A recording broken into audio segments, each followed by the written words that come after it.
Hey, how's it going? And welcome back to Consuming Cinema, a show about making and pairing food and drinks from popular movies and TV shows. Today, we're finding out what pairs best with tamales from Glass Onion. If you haven't seen Glass Onion, it's a 2022 murder mystery written and directed by Rian Johnson, and the sequel to 2019's Knives Out, both of which follow renowned detective Benoit Blanc, who this time is invited to the private island of eccentric billionaire Miles Braun, along with his eclectic group of friends who call themselves the Disruptors. There, Miles welcomes everyone with food and their signature drinks. Think I remember everyone's favorite? And what got tamales? My chemist. Lagavulin 16. He likes it heavy on the beat. Serve it up neat. Is this my Cuban breeze? The drink that got us on the no-fly list at St. Bart's. What else? Well, hashtag worth it. Claire Bear? Room temp white? Pinot Gris. That has a kick. That's Jeremy Renner's small batch hot sauce. Hey, Andy. I'm hoping it's still whiskey soda.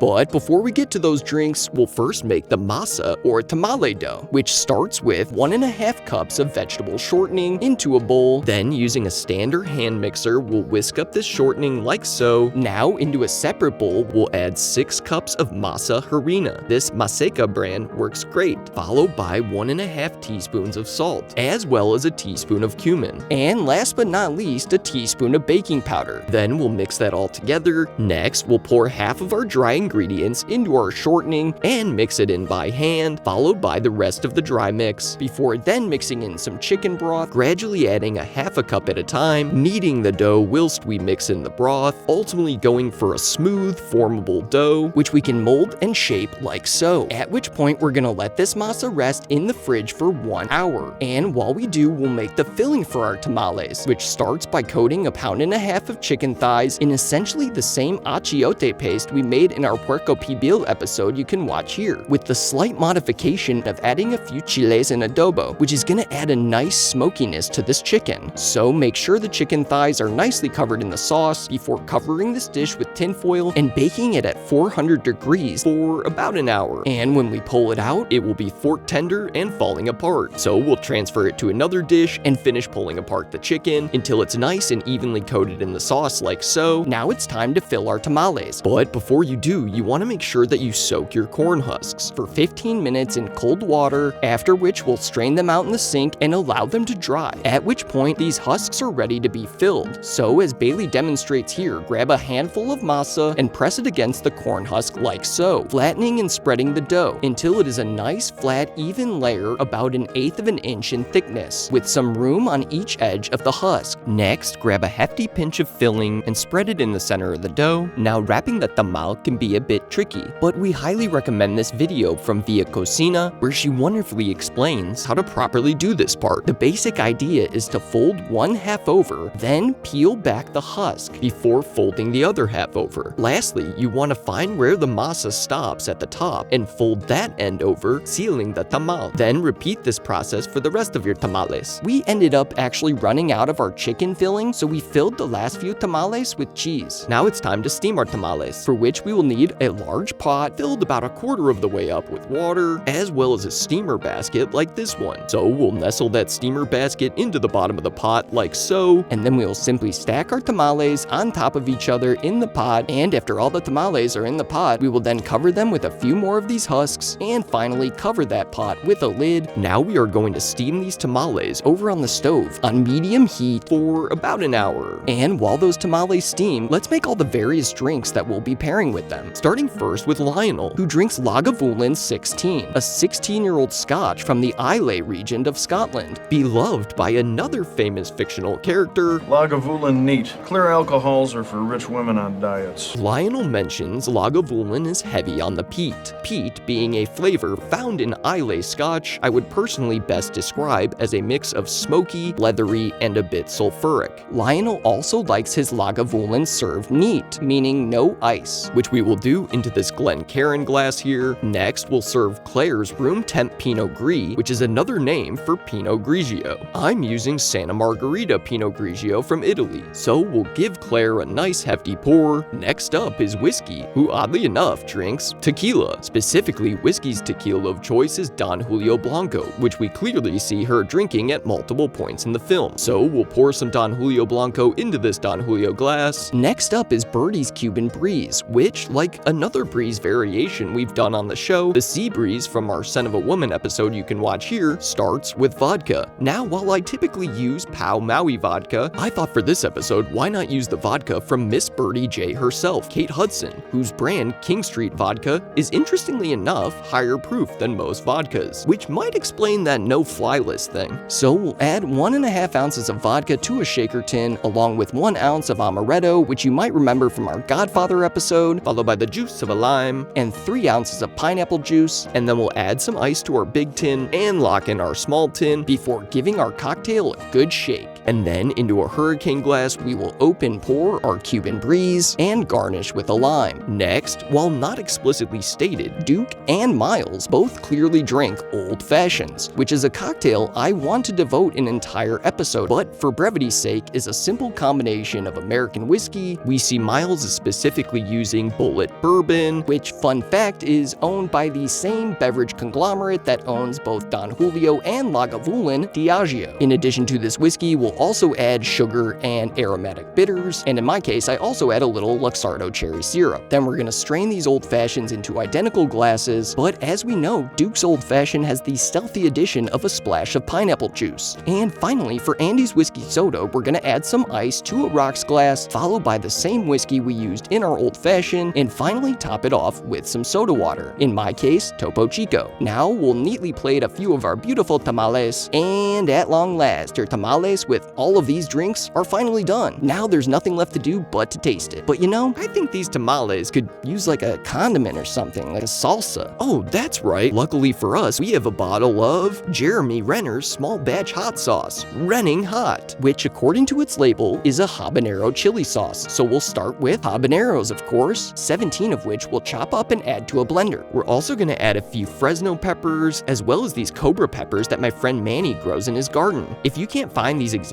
peppers, cayenne or Thai chilies will work as well. Then, in order to give our sauce a more blood-like look for reasons, we'll add some blackberries, as well as some raspberries, in addition to 3 cloves of garlic, and 3 tablespoons of salt. Then we'll pulse this up to create a mash, which we'll add to a wide-mouth mason jar, but as I did this, I didn't think the sauce looked quite red enough. So with our molcajete, I mashed up a few strawberries and added those to our mash as well. But before we close our jar, we want to add some plastic wrap, which we'll gently press down upon the mash, in addition to a smaller mason jar lid, and after cutting off excess plastic, we'll seal up our mason jar before leaving it in a dark room temperature place to ferment for 8 to 10 days, after which we'll remove it from that dark space, and now we'll add our mash to our blender, along with a 1/4 cup of apple cider vinegar, 2 teaspoons of sugar, a teaspoon of black pepper, and a teaspoon of cumin. So I blended together this mash, and then we want to strain out all of our sauce, and I even re-blended the mash a couple of times to further extract all of those juices, leaving us with our wonderful blood red looking hot sauce, which we will then simply bottle up and make sure you keep refrigerated because of the berries, whereas if you made a hot sauce with this exact same method and no berries, it would be much more shelf stable. But before we try these tamales with the hot sauce, let's first unwrap one and try it by itself. And man, oh man, that is a hell of a tamal. The masa is so soft and tender, and that chicken filling is equally tender, not to mention perfectly seasoned, spicy, and smoky. But let's see how these tamales are with Jeremy Renner's small batch hot sauce. And Halle Berry.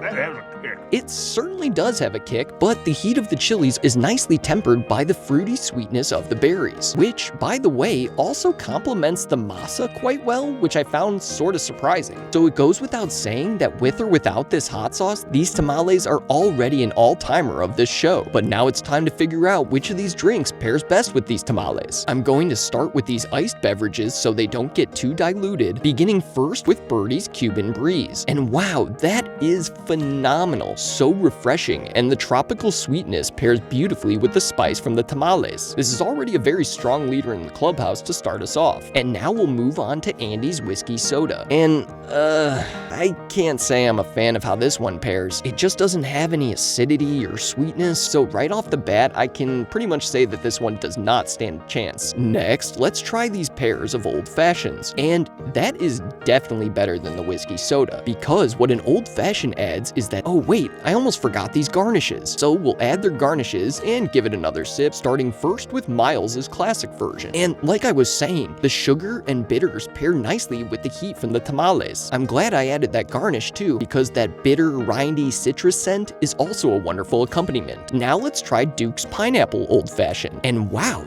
that is really a revelation. It does everything the old fashioned does well, but then it adds this nice, fresh, tropical splash of flavor with the pineapple. So this is definitely the first time I've ever had an old fashioned with pineapple juice, but I can certainly say it won't be my last. Now we're gonna move on to the room temperature drinks, starting first with Lionel's Lagavulin. And I was kind of expecting this combo to be gross, but there's this element of smokiness from the scotch that actually pairs really nicely with the chilies and adobo that were in the chicken. Next up is Claire's room temperature Pinot Gris, which while I didn't have high hopes for, really isn't that bad. It's dry and fruity and pairs decently with these tamales. That said, this one would be far better chilled. Last but not least is Whiskey's Tequila. And to be honest, I'm not really a fan of Don Julio tequila. You see, their tequila uses a lot of additives, which gives it a very artificial sweetness. So this drink, perhaps surprisingly, ranks at the bottom with the whiskey soda. Now, I pretty much narrowed it down to either Birdie's Cuban Breeze or Duke's Pineapple Old Fashioned as what is the best pairing with our tamales. But perhaps there is one more suspect, one more mysterious candidate to come out of the woodwork, an unsung hero, a Cinderella story, stunning us all with how well it pairs with these tamales. But what could it be? That's hard kombucha. That's Jared Leto's hard kombucha. To make our hard kombucha, we first have to start by brewing some tea, specifically 14 cups of tea with 8 tea bags. I used a mix of green and black tea, along with a cup of sugar. After it's brewed, we're going to allow this tea to cool completely. Next, into this gallon jug, we're going to add what's called a SCOBY, which stands for a symbiotic culture of bacteria and yeast. I ordered my SCOBY online from a company called Joshua Tree Kombucha. So what we're gonna do is we're gonna add our SCOBY to our tea, then we'll cover this with some cheesecloth, and then we're gonna stick this jug in a dark room temperature space and allow it to ferment for 10 days. After our first ferment is done, we will remove our original SCOBY along with this baby SCOBY that will likely have formed as well, and we will put them in a jar with a little bit of that kombucha, and this will keep in the fridge for a couple of months. At this point, we have now made regular, only slightly alcoholic kombucha, but we wanna make hot kombucha, which requires a second fermentation, for which we're gonna need a packet of champagne yeast, which we will activate. And this took me actually a couple tries to get right. We want our yeast to foam up like this one right here, which we can see has activated far better than the other on the left. Once our yeast has activated, we will add it to our kombucha along with a cup of sugar, which that yeast will feed on, before then very loosely sealing it. Now we're gonna let our kombucha do a second ferment for 10 more days. And at the end, we'll now make our flavor puree for our kombucha. They say using frozen fruit is best for this, and I'm going for a mango lemon ginger flavor for mine, so I blended together some frozen mango along with fresh lemon and fresh ginger until I found what was the right texture and balance of flavors, at which point I'm now gonna funnel a small amount of this puree into these Grolsch beer bottles I've used on the show before. And now it's time to see what our kombucha looks like after its second ferment. Now, don't be alarmed if your kombucha has developed what I actually believe was another SCOBY. It's not mold, and we will simply discard it before straining and funneling our now boozy kombucha into each bottle. We'll then let these bottles sit out at room temperature for 48 hours to allow them to get carbonated before putting them in the fridge, which will slow down the carbonation so they don't explode. And after it's all finished, we'll pour some of our hard kombucha into a glass, and to be honest, I was slightly disappointed disappointed with the lack of carbonation that developed, but the flavor of this kombucha is on point, and it really does make another great pairing with these tamales. Super refreshing, cooling against the hot sauce, but overall, while this hard kombucha and the pineapple old fashioned were worthy of 2 thumbs up on their own, I still gotta say, I think it's Birdie's Cuban Breeze that's by far and away the best pairing. It is a drink that is certainly worth getting put on a no-fly list at St. Bart's for, and one that is definitely worthy of 2 big thumbs up. If you like the channel, please like, subscribe, and hit that notification bell. Please leave any video suggestions in the comments below. Follow us on all forms of social media at Consuming Cinema. And don't forget to join us next time when we make a pairing from Nacho